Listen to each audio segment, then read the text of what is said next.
session. Welcome back to episode 24 of the 9 Degrees Podcast, the number one non-educational education-themed podcast in the world. We may have 9 degrees among us, but we still don't know much about anything. We'll keep you informed about the most interesting current events in the world, but make sure you use a fact checker because we certainly don't. As always, I'm your boy Jerome. We got Maddox, we got Jackson back for another episode. Don't forget, we have a new home on YouTube, youtube.com/@9degreespod. So make sure you're subscribed over there to the new YouTube channel, and also socials at 9 Degrees Pod on everything. Class is now in session with Homeroom. How's everybody doing? I have things that I'm mad about this week. If I'm allowed to go first. You're allowed. Thank you. You're given permission. Thank you. So we had a recent video that we talked about where we talked about buying new cars, and Jackson was mad at us for buying new cars. So I have a new car. I don't believe that we have told people what my new car is in particular. It is a Toyota GR86 Hakone edition, the 2025 version. Now, Maddox, you also have this car, the 2024 version. Let me ask you a question. Have you seen anyone else who also drives a 2024 GR86 Terreno edition, which is the one that you drive? In person, no, I have not. I've seen Never? other.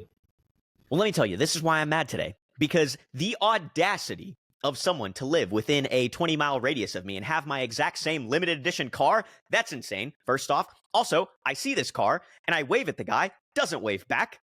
The audacity. How are you going to have the exact same limited edition car as me? So, did he not see you wave, or did you wave and he? No, I don't think he saw me. I don't think he saw me at all. That makes sense. I mean, if I saw someone with my same limited edition car, I would be out the window like, yeah. But I also echo your sentiment. If it was in someone else owned it in my same like vicinity, I'd be a little upset too. I've heard rumors that there's one in Knoxville. A Hakone? No, or a Terreno. The one that I have. Yeah. I've heard that someone else has spotted one in Knoxville, but I don't know if that's true or not. What if they've just spotted you and they thought that was someone else, but it was just you? They specifically said it was parked at a place that I was never at. Gotcha. So couldn't have been. That's the official story. What was it, like the official story? That's right. Massage parlor or something? What? You got me. And that's a bad part of having a very unique, distinct car. Is you can't hide anywhere. I've got something else that I'm mad about this week. So last weekend, maybe a couple weekends ago at this point, we went to the Charleston Food and Wine Festival. This is the same festival we tried to go to last year. Check the tapes. I might have talked about it literally 12 months ago. We went to Charleston, South Carolina for the Charleston Food and Wine Festival. We get there on Saturday. The park that they were supposed to have it in flooded because of rain. Same time on Sunday. We go to look. Canceled again on Sunday. And we're like bummed, but we're like, oh, well, at least we're going to get our money back. Nope. The Charleston Food and Wine Festival is a nonprofit, apparently. And the two options were either one, write it off on your taxes, or two, roll it forward to next year's ticket. We tried to go for my dad's birthday last year. The festival got rained out. And they were like, oh, you can just come again next year and get tickets for next year's festival. Ignore the fact that ticket prices went up by $20 per ticket. So I had to pay an extra $60 for me, my mom, and dad to go to this event. We get there. It is not at this like nice park that it was supposed to be at last year. It is at the Citadel University, okay, on their football field. And when I tell you there were maybe 10 to 15 food vendors that like rotated stalls with like some other people, but like they didn't tell us that was going to be the case. So like you just missed people because you didn't know that their stalls switched out. And then like 60 different alcohol vendors, and none of the food. Well, there were 2 or 3 specific dishes that I was like, okay, this is really, really good. But outside of that, they were just like, all of them. This was a $200 ticketed event per person that we spent 2.5 hours at, and it's supposedly a top 5 food festival in America. And my reaction was, what a waste. What a waste. Charleston Food and Wine Festival, I'm coming for you. Let's also the Citadel University, we're coming for you too. I can't believe it's been a year already. I feel like it wasn't that long ago when you talked about the first bad experience with that. Maybe next year you don't go. I agree. We're not going to go next year. This was such a letdown, unfortunately. But also at the same time, I'm kind of like, because last year became like a canceled event and all that, like maybe this year was like a bunch of people skipped, like vendors decided not to come and like all that, you know, because I'm sure they probably prepped a bunch of food and whatnot that just went to waste last year, you know. So maybe that was part of the issue. I don't know. But anyway, this year, 2025 Charleston Food and Wine Festival, not worth. I feel like in general, though, it's just kind of hard to pull off. How do I say this? Like creating a monumental experience, like in a stand. Yeah, you know what I mean. Yeah, that's fair. Like in a one bite little. Yeah. I don't know. I've gone to a few of these. Not like that. Like it's supposed to be a top 5 food event or whatever, but just like little like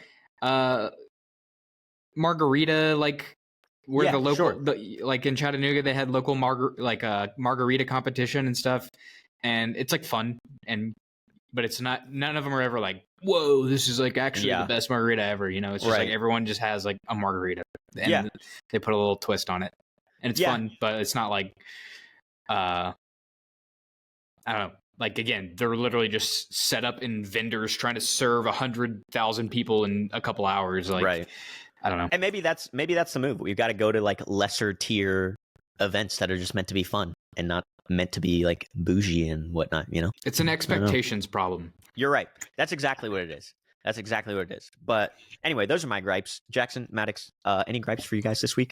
No gripes. I don't know. I got since you guys like talking about my water bottle, I got a new water bottle. Okay, I don't get this joke. When do we like talking about your water bottle? I took a drink, like, off camera, and then you literally stopped the podcast from my giant 64-ounce water bottle. Oh my God, Jackson, that is a huge water bottle. What is going on? We have to pause.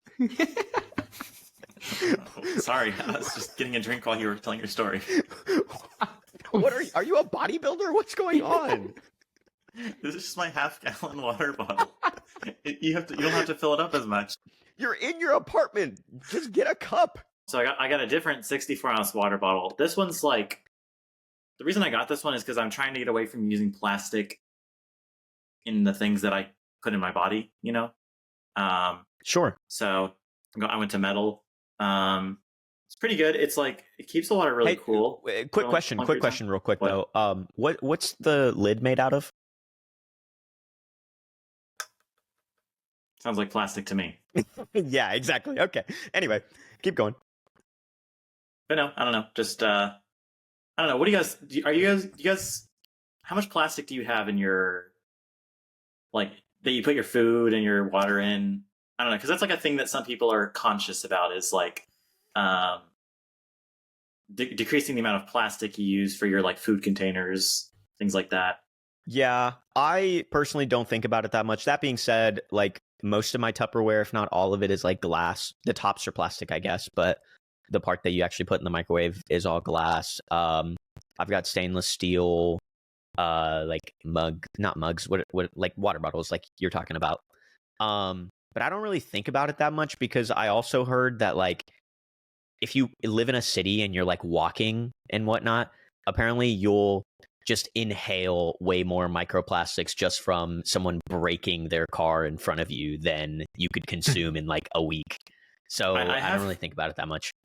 I have heard that a large percentage of the microplastics that end up in our body or end up in the air are from tires, from cars. Yeah. It's not good. I mean, I do think it's nice to like be conscious of that stuff and, like, you know, do something about it, I guess. But if ultimately the thing that's going to kill me is something that I can't control, then I don't know. Yeah, you know probably the reason why we hear a lot about, like, oh, get rid of the plastics in your home, and not about like car tires. It's probably big tire. Oh my God. We're turning into a conspiracy podcast. Just big tire. Yeah. Oh God. Maddox, I've seen them on monster trucks before. They're pretty intimidating. Oh my God. Bad joke. I will say people are enjoying the jokes on TikTok though. I don't know if you guys are on TikTok still, but every time we post a clip, people are loving it. They're not just mad anymore. Like there was a comment literally today that so I clipped together a video of the two of you arguing about new cars versus old cars. If you remember in the recording, Maddox gave his like 10-minute pitch, and then Jackson, you gave like a 5-minute rebuttal. I basically clipped the video of like Maddox makes a point and then Jackson makes his rebuttal, and then like that for every point. It gets me from point A to point B. It's not really a point for your car because your old car did that too. It's required me to learn a new skill to drive a manual transmission. I have an example of a car that will also help you learn how to drive stick shift. The 1992 Honda Accord, which I believe you can find used for $1,000. It's created a new hobby for me. I mean, I don't know. I like pirating movies and watching those. That only requires me to have an internet connection, which is like $50 a month. And people with it. People really liked it. One guy was literally like, the comment literally just said, "These guys are low key really funny." And I was like, all right, let's go. So I saw that one on Instagram, and I was like, Jerome put a lot of effort into editing this one, but it was good. But on Instagram, it had like no attention. Yeah. So we're doing well on TikTok. TikTok's where it's at right now. Nice. I think it's still around. So with the microplastics thing, I'm trying to figure out it's obviously this is a big problem that we're all inhaling these microplastics into our body. Who's working on the solution? How do we get these things out of our body? Ooh. Because I'm still like, it bothers me. Even if we can do things to mitigate them, they're still inevitably going to get in there, and they're already in there. So I'm like, I want to get them out. How do I get them out of me? You know? All right, we're jumping forward to business ideas, the good and the bad. I have an idea for this. I have an idea. Okay. So you know how birds are not real, and they're actually just government drones. I don't know this, but I have heard of this. We build a filtration system that goes on the government bird drones, and as they fly around, they just filter the air. But then, where does the microplastic waste go? We somehow turn that into fuel for the drones to fly longer. This is an idea. I'm not investing in this one. Unfortunately, that's why it's called the business ideas, good and bad. Okay, fair. Yes. I feel like that's what it is. We got to figure out some way to, like some sort of filtration system. That's the idea here. I feel like the actual best way to do it is just to decrease the amount of cars on the road. And actually, okay, to get back into Big Tire, this isn't just me making something up. The reason why, so you know how back in like 1900, let's go back. Sure. A lot of cities used to have good like trolley systems or like bus systems, and people lived in city centers. Okay. The reason why you don't see that anymore in a lot of cities, especially a lot of mid-sized cities, is the tire lobby, and I'm not joking about this, the tire lobby lobbied for like to decrease funding for public transportation and to increase funding for like the interstate highway system. Is that real? Yes. Look it up, Mostly. Jamie. That's probably mostly real. See, you lose a lot of credibility when you say things like that. Yes, but I gain a lot of like self-respect. Like it feels good to myself, you know. I don't like peddling misinformation. In fact, I think it's like a dangerous thing. So I try not to do it. But I'm pretty sure I'm right. All right. Well, speaking of things that you're pretty sure that you're right about and government conspiracies, can we talk about JFK in first period? We may. Okay. I'm sure you guys are very familiar with the JFK conspiracy theory, government, CIA, whatever, blah, blah, right? Multiple. And one of the big things that Donald Trump said when he became president was he was going to release all these files, right? The JFK files, the Martin Luther King Jr. files, so everyone knows definitively what actually happened. Well, the JFK files have officially been released. And I don't know if you guys read the 80,000 pages of content that was there, because I did. That's not true. That's a lie. I read the synopsis that was provided by ChatGPT. Yeah, just no bombshell revelations. Literally confirms there was only one. The only thing that you could consider was it said that the CIA was like following Lee Harvey Oswald or whatever. He was in Mexico. They knew that he was there. They were like kind of tailing him, like just keeping an eye on him. they got some tips that, you know, he was going to try something, not necessarily like the president or anything. But they got word that he was going to maybe potentially try something. They didn't really think that it met the credibility that it needed to do anything about it. And then he JFK, and then, you know, the story unfolded exactly the way that we thought. Here is my like problem with all of this, right? We've been waiting for years for the news to come out of what actually happened. And conspiracy theorists, the world, whatever, right? The news officially comes out. The documented records come out, right? And all of the conspiracy theorists are literally like, yeah, but those files are doctored.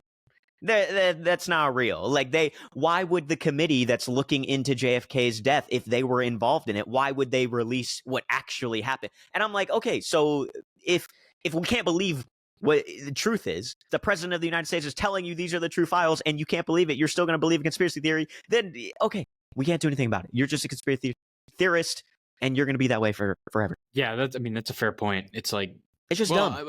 But their point is right too.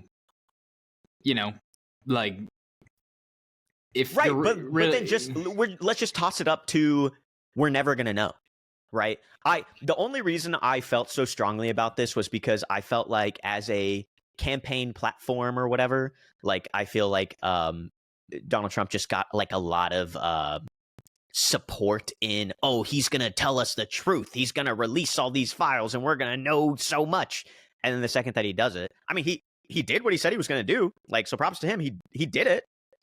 But it's like, okay, why did it matter? It literally didn't matter at all. Well, that's the thing, though. I think he probably knew that it was. I mean, he was the president at one point. Yeah, so true. he knew what these files were. He probably knew that there was nothing.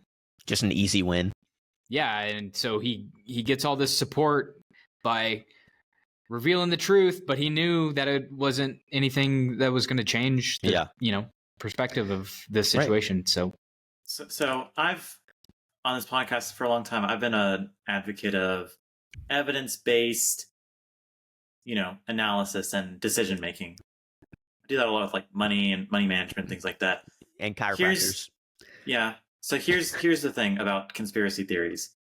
Whenever you are basing a theory you have that some might call a conspiracy on actual evidence that might be there, I guess that's okay. But then when you start to turn into, you're just basing it off of a vibe and a feeling you have without any evidence. And in fact, when you look at the evidence, it doesn't really support what you're trying to argue. Yeah. Then I think you're just being a conspiracy theorist for conspiracy theory's sake. Yeah. You're not doing it for any evidentiary reason. Yeah. I completely agree. But I don't know. There's just been lots of. I still am like, but the whole point is they're saying that this whole thing is a conspiracy theory. It's the government is involved in it. So why would the government give us the truth about it? Like, they're right, but they're not right, because they're saying that without any evidence to support their claims. Yeah, I don't want to be like standing up. I don't want to be like standing up for the government or anything and being like, oh, the government's always right. But, Well, I understand what you're saying, Maddox. If the government was somehow involved, you're right. They're not going to say like, hey, we JFK. I mean, they would then have to point to different evidence to right. But yeah, it's like they're right in saying that this evidence that is presented doesn't disprove their case, but they would have to then point, to continue their argument, would have to point to other evidence. I guess this is the whole point of a conspiracy theory, is like, so I'm just saying that the people that are still skeptical. The presentation of this evidence doesn't prove anything to those people that are saying there's something bigger. There was something bigger going on. That the government is hiding something. Yes, like this doesn't just clear the air if you're trying to make that type of argument. Fair. In their eyes, they're just presenting us with proof to prove their version of events. but the people that are the skeptics are not satisfied. Which, to be fair, there's a lot of documents. Like I clicked on the link and I clicked on one and I scrolled through it and I was like, I'm not looking. That's what I'm saying. 80,000 pages, the Epstein files. Like, there's so much that's just like we're supposed to be like bombshell things that nothing happened. It's just like, okay, cool. You know. Anyway. Honestly, that's kind of what I expected. I do have something else I'd like to talk about that is bombshell groundbreaking news. Let me ask you guys a question to start this off with, though. How often do you guys use Uber Eats, DoorDash, Grubhub to order food in? Jackson, I assume you probably don't do this very often because you don't like spending money. Yeah. Nope. Okay. Makes sense. Maddox? I'll occasionally do it, like if my family's getting together and we want to like get some Chinese food or something, or like I usually don't do it just for myself. Like it's usually like if we're getting together as a family to have a meal and we just want to order something. Gotcha. But when we do, you said how often? Maybe once or twice a month. But it's usually a big order when we do it. Okay. I probably do. I only order Uber Eats when I'm alone, but also I live by myself, so it is what it is. Probably once a week, at least, I would say. Maybe at most. Let me flip that. Once a week at most. Anyway, DoorDash just announced a brand new partnership with Klarna. Are you guys familiar with Klarna?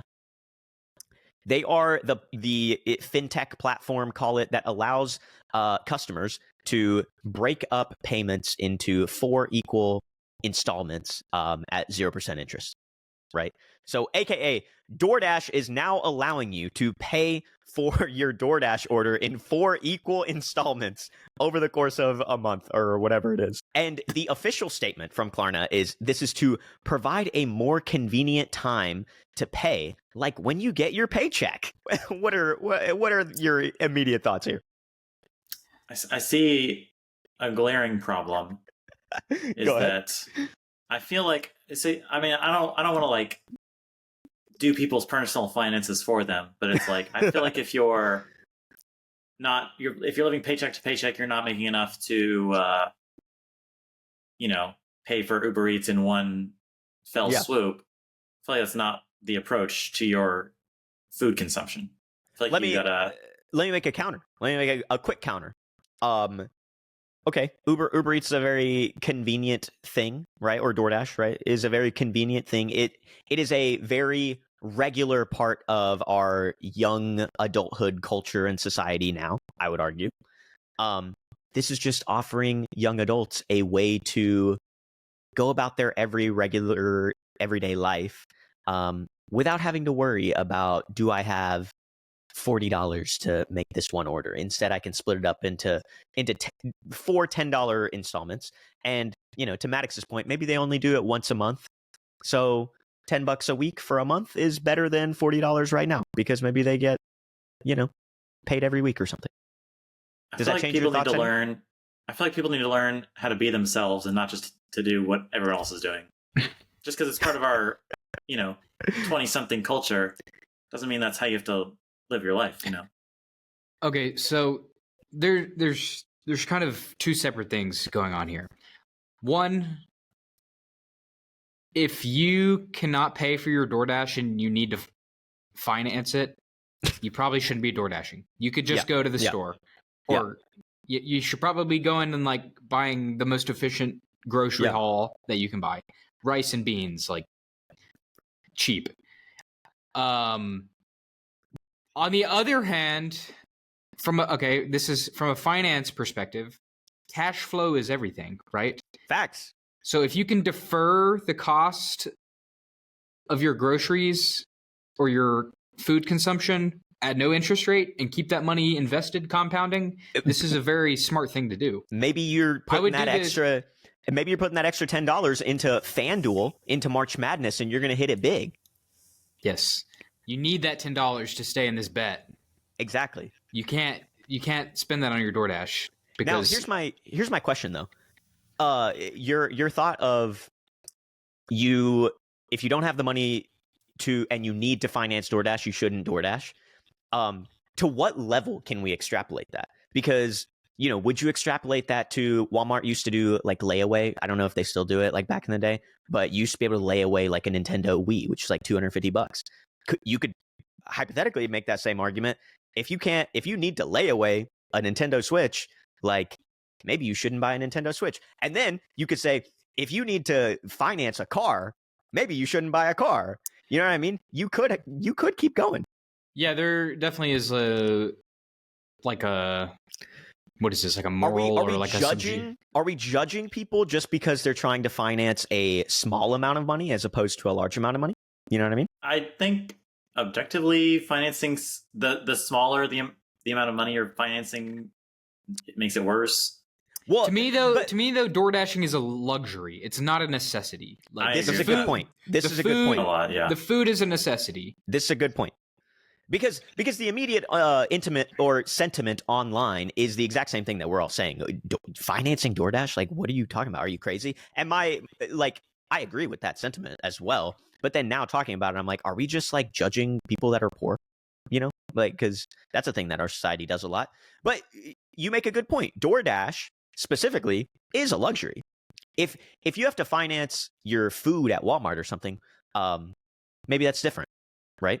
But DoorDash, you're compounding you're probably doubling the cost of your food because you're DoorDashing. And so there's another component here where it's like, and I'm curious about this. I don't know if you know this, but like the way this is advertised is it's interest free. So it's not even really financing. You're really just deferring. Yeah. And so that can maybe, like you said, maybe you can pay for that Nintendo Switch at your next paycheck, but your next paycheck, it's Christmas Day and you're right. You need to get you kid this gift. Yeah. I mean, I guess we could make the argument like that's not a necessity either, but like.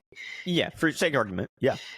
So how does Klarna make money if... I love that you asked this question because, again, I looked these things up. So, specifically, they do these like 4 interest-free payments with smaller basket sizes, right? Things that are, I don't know the exact number, but call it $100 or less is when you're allowed to do something like this. So here's how they make money. Late fees. So late fees are of up to $7 per late payment, but only after a 10-day grace period and never exceeding 25% of the total order cost. So you buy a $100 thing, the late fee is never going to be greater than $25 total, up to $7 per late payment, right? But for DoorDash, say your order is only $30, right? What's 25% of 30? Jackson, quick math. $7.50. I don't know that that's correct. I think it's $8. No, you're right. I'm wrong. Okay, we'll continue. $7.50. So the late fee can be up to $7 or whatever per thing, but never exceeding $7.50 in total, right? And then you make 4 interest-free payments paid once every 2 weeks. They also make money on the merchant side as a percent of the transaction plus a fixed 30 cents per transaction. The idea being, if you can defer payments, then maybe consumers will be more likely to make a purchase, therefore driving up revenues for the merchant. And in allowing them to do that, Klarna gets a kickback, essentially. Right. So it is kind of sort of truly interest-free. There is no interest associated with specifically this program, with the pay it in 4 payments program. And their business model is like so kind of clean cut that 99% of their lending is currently repaid with none of their customers, or with the average customer holding a $100 balance, which is not that much. When you compare that to like credit cards, and people, are literally drowning in credit card debt, right? And credit card companies in general, they're not holding like 99% repaid numbers, right? So let me get this straight. How are they making money then? I mean, I said you explained like, I guess the merchant where they side? make just that per transaction fee. Yeah, must be on the merchant side, because you're right. Like, if people aren't paying late, then they're not really making money on the customer side. Well, I think 1% is not nothing if you're doing lots of financing. Like, I think it's a non-insignificant amount of late fees for large numbers of potentially, but when you consider that the late fees are, $7 per payment as opposed to credit card interest rates of the total, so let's call that 0.25% of all financing. I will also say the late fees are also tiered. So if your order is less than $25, the maximum late fee is $2, for example. So it's I don't know. When I started breaking down their actual business model, I started to kind of feel like maybe this isn't necessarily predatory. I don't know. It's funny you say that, because as you were describing, the late fees, it's just like I was thinking like, this is more evidence for my sort of generalization that anything that seems like it benefits consumers is actually predatory, because it wouldn't exist if it wasn't. Kind of like how credit cards exist and they have late fees. Yeah. There's fees everywhere. There is an argument to be made about, even if they're making their money on the merchant side, merchants could just increase the price of their product to I was thinking that's the exact same thing. So, I mean, maybe that's probably true, but I don't know. It is interesting. I don't hate this. I mean, it kind of is like a new form of credit card. Yeah. Like it's another form of access of credit for people of, it seems like they don't really do they do a credit check for you to do a Klarna transaction? Or I don't think so, because I believe like it's just amounts are small. Yeah, and I've never used it, but every time I see something like this, it's just like app checkout, right? Like it's like when you use Apple Pay or use like PayPal Pay or whatever. It's just an option at checkout. I just I don't know. I maybe it's just because I'm a finance person and I understand like the importance of cash flow. Like future me is always going to have more money than present me, or in theory, right? Right. So by deferring your expenses, especially when they're no interest or low interest, that is definitely advantageous, especially when you have assets that are compounding and you have income that's going to be flowing in the future. Right. For example, not Klarna, but a similar one, Affirm, I think. Yep. I did that. I bought myself like a new garage gym setup because I'm about to have a baby and I wanted to be able to work out in my home. Yeah. So instead of paying that few $1,000s, I just put it on a few month payment plan. Right. It's like zero, why, like no zero interest. No like, interest, right? Why would you not do that? Yeah, completely agree. And apparently, Turo is offering this now. Like when people book Turo trips, you can pay off the whole amount over a period of time. And as a Turo host, I really like this because now when people go to book $1,000 trip, they can, I get paid instantly, but they can pay it off over time and it doesn't feel as bad to them. So it's like, it should do what it's supposed to do and create access to people purchasing things that they might not purchase otherwise. I mean, and they seem to have like a lot of support, at least on the corporate side. You can use this at Spotify, H&M, Wayfair, Booking.com, IKEA, Samsung, Uber, Temu, Expedia, Sephora, Etsy. Spotify is kind of wild. Spotify's crazy. You have a monthly subscription that you're gonna break up. You're like you're like monthly subscription. Now you're deferring it into 4 payments. Does it just perpetually keep dividing it up? Yes, and then eventually you're just making the regular monthly payment, right? That's kind of presumably extreme. On week 5. Yeah, no, it is kind of funny. It's funny. Oh man, I had a point that I was going with this and now I've forgotten it. People on Twitter and on the internet are comparing this to MBSs. Maddox, you're familiar. Jackson, do you know what an MBS is? A mortgage-backed security. They're comparing this to what was the other product during the 2008 financial crisis? Are they like CMOs or something? Collateralized debt obligations or CDOs. Yeah, that's right. So they're comparing them to CDOs and MBSs, saying like eventually people are just going to stack up like multiple payments over that they just can't pay, right? Like over the course of a month, maybe you DoorDash every single day, and then now you have to pay $120 a day. Yeah, I think that's the problem with this. But again, it's like, it's not really the product, like the way I was explaining it. In theory, the thing is not a bad thing. Yeah. The problem comes from people using it irresponsibly. Right. And the thing is like, people are always going to be irresponsible. So it's like, should we blame Klarna for making DoorDash financeable? Or should we buy the people that are irresponsibly financing DoorDash? You know? Yeah.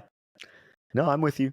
Jackson, any final thoughts since you're our resident personal finance expert? I think Maddox's take about delaying when you pay so you can keep money in the markets for longer is unironically like brilliant. Genius. Thanks. Yeah. I mean, that's like, wow. I mean, that's just like literally finance. Like, it boils down to like cash flow. Like, we very rarely get compliments from Jackson on a finance take. So that's incredible. So that's how you know it means something. Fair. Carries extra weight. Well, I mean, we could take that to, well, no, maybe that's for another podcast. Another episode. All right. Well, let's earn some lunch money real quick. We got a new sponsor of the pod, CoinTracker IO. We all know that the man's going to come after your tax dollars no matter what, and crypto taxes can get super confusing really quickly. CoinTracker takes care of your crypto taxes accurately, quickly, and securely so you can file online or with your tax professional. If you're looking for crypto tax software with easy account import and integrations, CoinTracker should be on your shortlist, and you can also monitor your crypto portfolio with historical data and integrations, and the integrations import and consolidate your transaction information. The software supports over 500 crypto brokers, NFTs, and 20,000 DeFi smart contracts. New users can sign up right now at cointracker.io and use code 9 for 10% off their premium subscriptions. So thanks to CoinTracker for supporting the pod. And let's go back to first period, because I don't know that we're going to have periods today. But I have one more thing to talk about. Yeah, kind of a crazy thing to say. I heard it after I said it, but let's just move on. One more thing about Donald Trump. I love that, when we started this pod a year ago, we were like, no political topics ever. But they're just the most interesting, and they're the ones that I have lots of thoughts about. So President Trump officially announced today that all student loans, government student loans, are going to be taken away from the Department of Education and now going to be administered and handled by the Small Business Administration. Now, I didn't read up about this, so I don't know the ins and outs specifically, but I just wanted to get general opinions and thoughts. I don't know anything about this, so I can't speak about it intelligently. I don't understand why the Small Business Administration, like, what do they have, or what can they do that the Department of Education is not doing? My gut reaction to this is that I feel like the reason he's doing that is because he wants to kill the Department of Education. Right. Which I don't know if he can legally do. So maybe an alternative is like take away all of their power and all of anything they hold and their authority. Again, I also don't know why the Small Business Administration, maybe he likes the idea of small business. I have a theory there. I have a theory, and my theory may be uneducated or naive, but my theory is that the Small Business Administration does handle loans, administer loans to small businesses, but I'm not sure if that's necessarily true. Outside of they did lots of loans during the COVID time, right? But then again, what happened to most of those loans? Didn't most of them just get forgiven? And but no, you are right, and that does make sense. They do. The Small Business Administration has a big loan program for small businesses, right? So yeah, I don't know. Maybe that's the logic. But here's the thing: I don't know. I don't know the numbers. I would someone if you know the numbers, put it in the comments. But there's $1.6 trillion of student loan debt. I don't know the number that the Small Business Administration handles. I don't know if giving them 1.6 trillion to manage is something they could even do. Now, if they're already managing $10 trillion of loans and then you're adding 1.6 to them, okay, yeah, sure. They've proven they can do it, and maybe it'll work better. kind of would be shocked if that was the case. I don't think that that's necessarily true. Honestly, I don't even know if they manage 1.6 trillion of loans, So giving someone that's never managed that amount of loan debt that to handle seems, I don't know, silly to me. So I did a ChatGPT search, and Jackson, you were right about him wanting to dismantle the Department of Education. That I knew that he wanted to do that. Okay. Is that the reason why? Does ChatGPT says that's the reason why he's trying to dismantle it? So they got to put this somewhere else.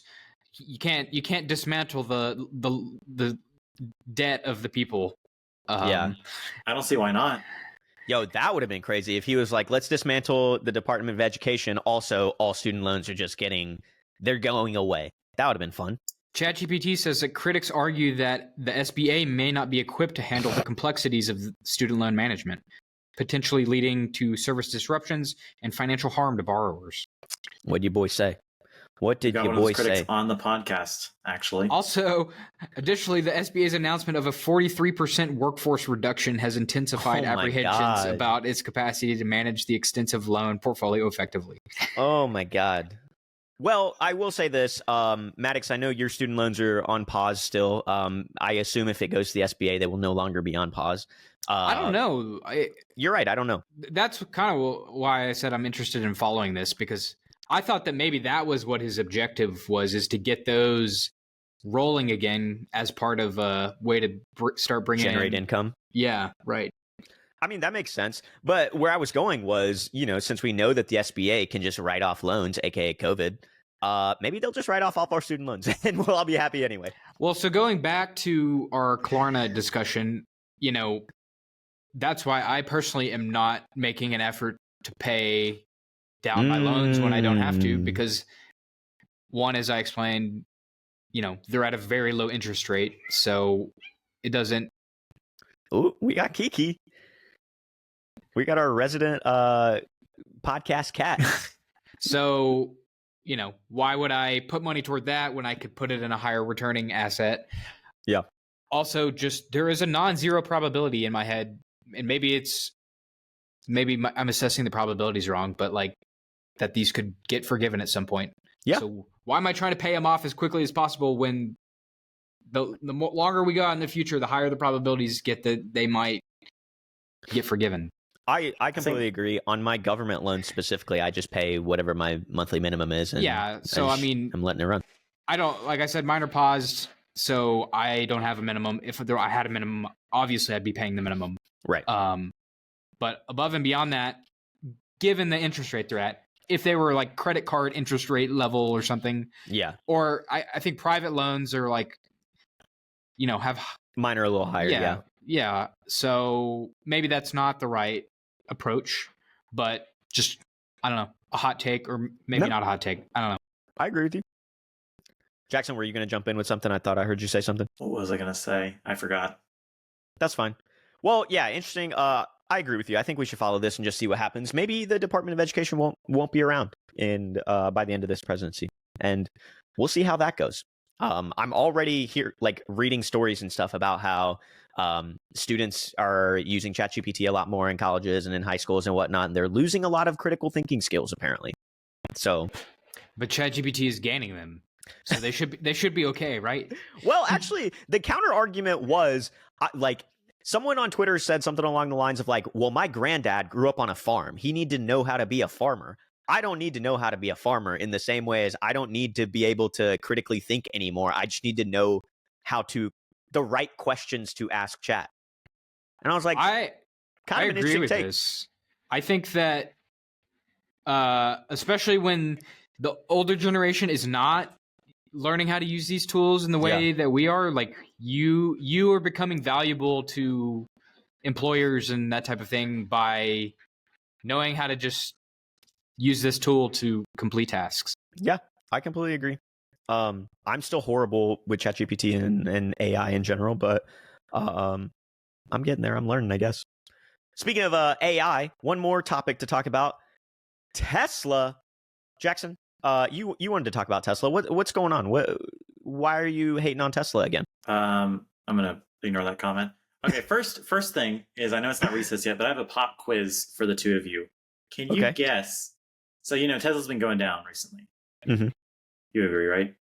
Yeah. Wait, in what way? In what way? Like the cars are going down? The stock. Or... TSLA. Yeah, TSLA. Okay. That too. But I want you to guess how much has Tesla stocks dropped in the last 6 months from right now? I actually not super closely, but kind of sort of check in on Tesla every once in a while. So I feel like I have a pretty good guess, and I want to say it's close to 50%. Maybe not exactly. Maybe I'm gonna say 42%. I would go like 25. All right. So this was kind of a trick question. The actual answer is 0.5% decrease in the last 6 months. The reason why that is because it peaked around it went up after the election like a lot, and it peaked around like December, January, and then it's fallen back down to its pre-election levels. Oh, I see.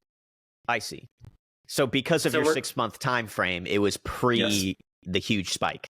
Yeah. And so this is what Maddox might call a correction in the markets. Do you agree, Maddox? I don't know. Would you? Yeah. I mean, correction's pretty high. Defined to what? 10%? Define what a correction is. Well, I mean, it was close to $500 per stock, and now it's at like $248. No, just for Tesla or for all stocks? Well, I'm kind of making a joke about Tesla here, but yeah, no. In general, yeah. No, so you kind of I knew Tesla was down a meaningful amount, and the way you picked the time frame was interesting because it was at a price, it went way up and then came way back down. So like it's pretty much flat over that 6 month period.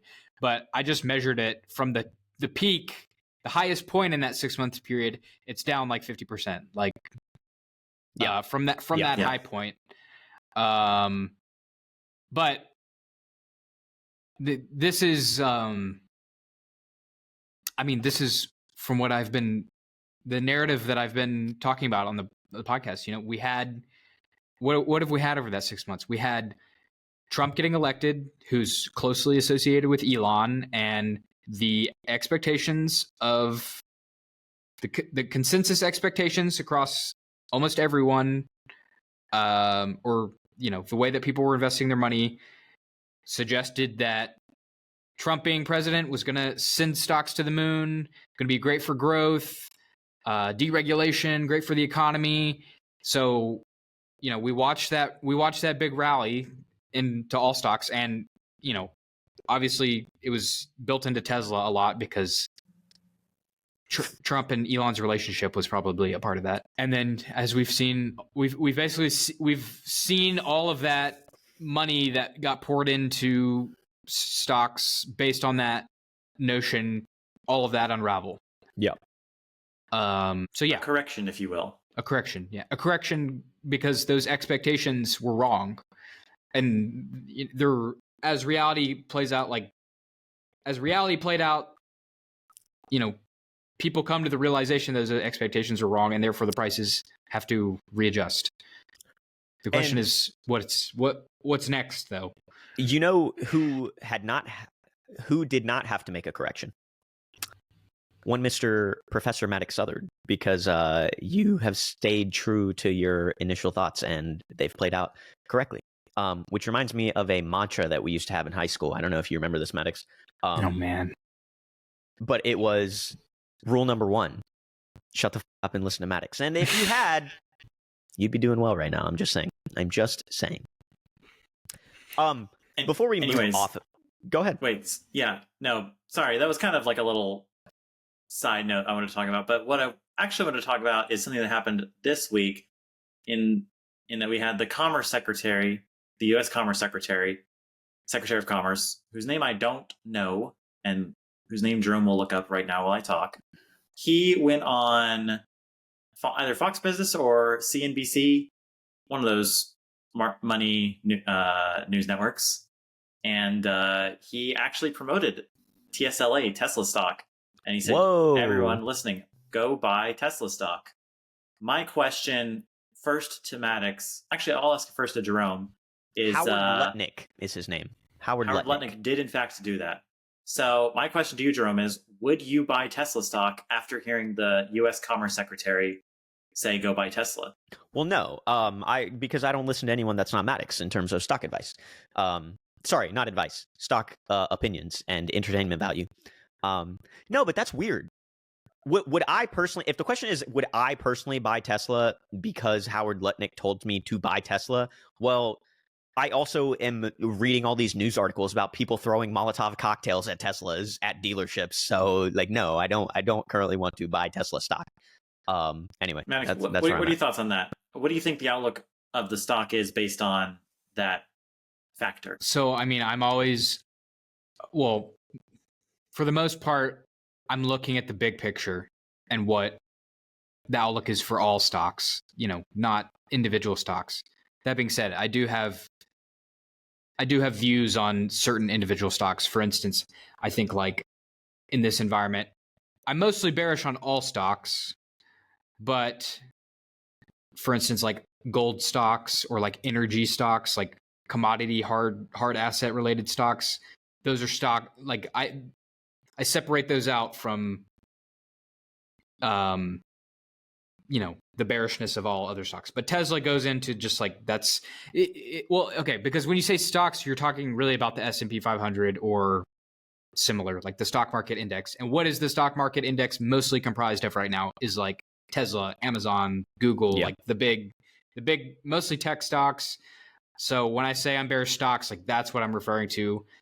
But then there are like some stocks that like nobody's really invested in because they don't really make up they're because the way that stock prices have played out over the past 4 decades, no one's invested in gold and energy stocks and everyone's invested in tech stocks. Yeah. So, hey, Shell Corporation up 15% on the year. S&P's down about 4.5%.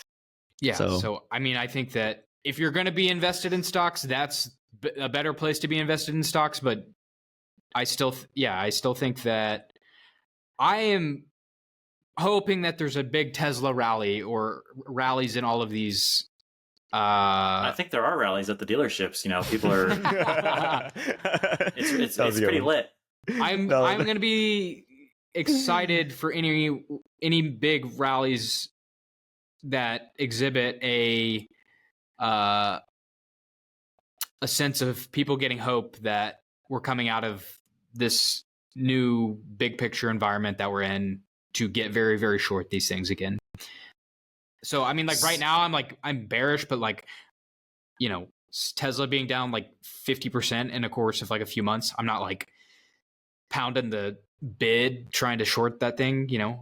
I want to wait for a better opportunity, but just like generally, I still think that the direction is down until something changes with the big picture. So here's my take. Going back to Secretary Lutnick's promotion of Tesla, here's my take. If I was an investor, my first question would be, why is the Commerce Secretary promoting the Tesla stock specifically? Any stock. Why is he promoting any stock? Yeah, any stock. But I agree with you. If you're like sort of from a perspective of like a watchdog or someone who's like interested in government non-interference in the markets, that's an important question. That's one I'm not really going to get into. Sure. Let's say I'm an individual investor. I'm asking, why is he doing this? Did someone tell him to do this? Is the CEO of the company he's promoting also in the same administration he's in? Yeah, and I mean, same thing. The president just bought a Tesla as well, right? And like they like paraded it around and all this stuff. Like it makes me wonder. It's like why is he doing these things? Does that maybe it makes me think that like there's something going on with like Elon where he has a negative outlook on the company, and so that makes me want to have a negative outlook on the company because that's what investing is all about. It's about having the correct outlook before the rest of the market does. Yeah. Or Elon feels like he's lost 50% of his net worth over the last 4 months or whatever it is, and he wants to make some money back, So, I mean, you're saying that this seems like Elon Musk like set him up to do this to pump the stock essentially. I'm saying, going back to our statistical analysis method, there's a non-zero chance that happened. Yeah, and it makes me slightly more nervous as a hypothetical investor in Tesla. Yeah, that would make me nervous too. I don't know why he would do that. That it seems like it's taking a big risk. I don't know. The whole way the way the government interacts with the markets is all very. It's always been suspicious to me. I'm like, it just definitely seems like there's some. I mean, as an investment advisor, like being a registered investment advisor, there's so many regulations around what I probably really even shouldn't be. I mean, we put our disclaimers in the shorts and stuff, but you're not supposed to be giving investment advice publicly. So for a government official to go tell someone to buy a stock, like, honestly, I just don't think anyone should do that ever. Like, it's like telling someone to buy something that is giving them personalized investment advice. Like, the law says that you are only allowed to do that in a certain relationship circumstance with certain license. So yeah, I don't know. Like, I think you can say things like, I am doing this thing, do your own research, but I don't know. It's very weird. I honestly just don't think government officials should be even allowed to be in the markets.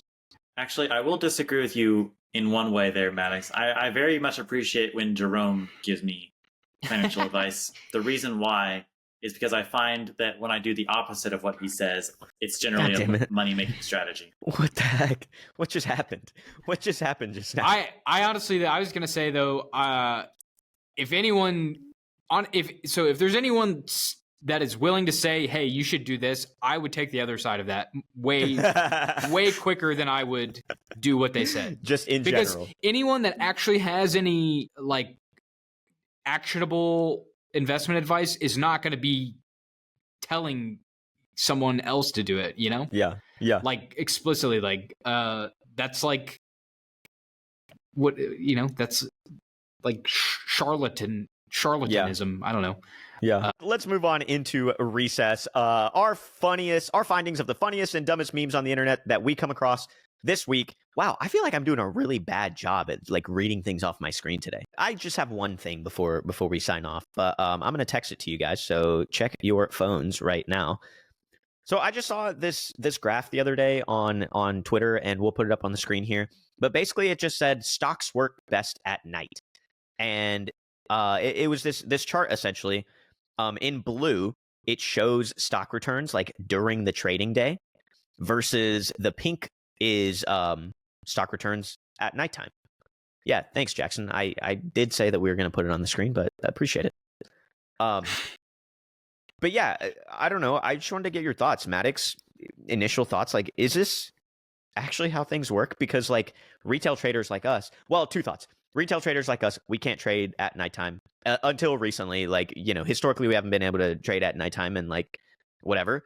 But also, second flip thought is if you're just going to hold your stocks all the time anyway, it really doesn't matter, does it?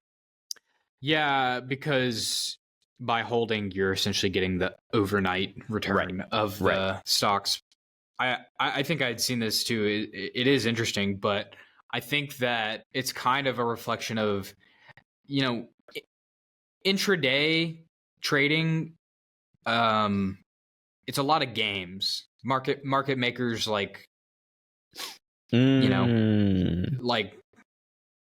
almost trying to take advantage of people, essentially. Okay. So, and then there's less of that happening at night because people aren't at work. I don't know.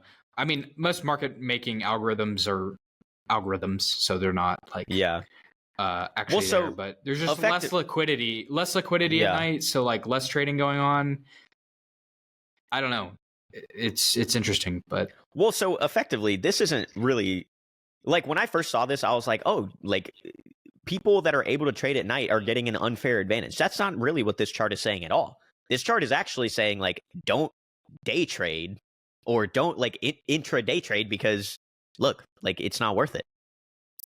Yeah, it could say that, or if you're going to be doing that, like that's your like. There's not a. What it really shows is there is an advantage to buying and holding overnight.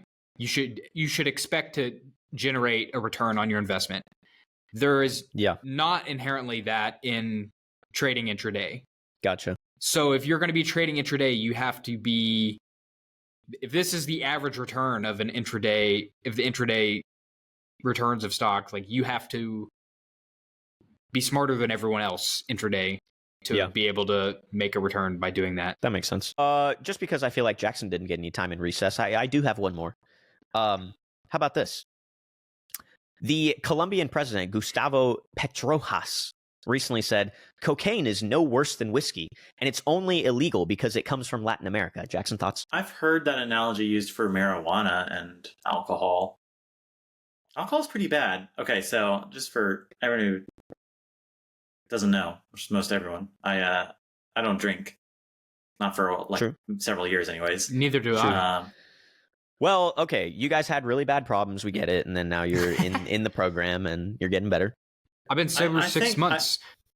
I do think that alcohol is one of those very socially acceptable vices that is allowed. In fact, probably the most annoying question that anyone could ever ask me ever is like, if I'm at a party and someone asks me, why don't you drink? Oh, it happens all the time. Been asked that 100 times, or why aren't you drinking? I'm just like, been asked that 100 times. Yeah.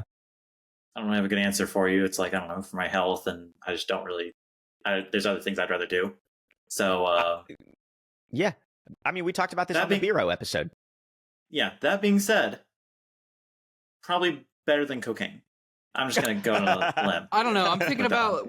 Whoa! I'm thinking about like pure cocaine, like where it's from its natural roots. Like, I don't know, the stuff that they used to put in Coca-Cola. Yeah, I don't know. Like, I'm no pharmacologist. Did not expect that hot take. I don't know. Really I mean, is it like? I don't know. I don't. I don't know. I definitely know more people that have ruined their lives from alcoholism than cocaineism. Okay, that's a fair point. But is that corrected for? Is that like a percentage? For what you're talking about, like it's more socially acceptable. I don't know. Right, the number of people that do cocaine versus the number of people that drink alcohol. Yeah, you gotta do it per 1,000 users or something like that. You gotta adjust your scale. I don't know. I need to see some. I need to see some empirical evidence, as Jackson would clip it. Say. All right. Well, on that note, thank you guys for watching this episode. As always, if you want to interact with us, make sure you join the Discord. Link in the description below. Make sure you subscribe to the new YouTube channel, youtube.com/@9degreespod and @9degreespod on all things social. Thank you guys for watching the episode again. Class is now dismissed.